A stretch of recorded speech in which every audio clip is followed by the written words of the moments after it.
तो friends once again welcome back to Afzal furniture. Friends एक बार फिर आप अपने स्क्रीन पे जो सोफा का डिजाइन देख रहे हैं, इसमें टोटल 2 सोफा का सेट लगा हुआ है, जिसको हम लोगों ने सागवान यानी टीक की लकड़ी में तैयार किया है। और जैसा कि आप सभी जान चुके हैं, सागवान एक नेचुरली टर्माइट वुड होता है जिसमें कभी भी दीमक लगने की समस्या नहीं होती है। वहीं इस सोफे को हम लोगों ने 3+1 और 3+1 में 2 सेट सोफा तैयार किया है, जो कि दोनों हमारे कस्टमर के रिक्वायरमेंट के अनुसार है।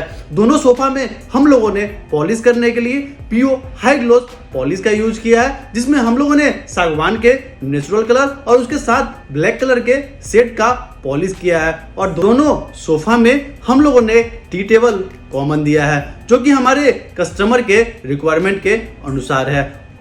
तो अगर आप इस सोफा को परचेज करना चाहते हैं, वो भी बिहार में, लेकिन याद रखिए हमारी सर्विस केवल बिहार में ही है। तो अगर बिहार में अगर आप इस सोफे को परचेज करना चाहते हैं, तो ऊपर स्क्रीन पे फ्लैश हो रहे नंबर पे आप हमसे तुरंत संपर्क कर सकते हैं। हमारी टीम जितनी जल्दी हो सके आपकी सहायता करेगी। So call now and enjoy the video.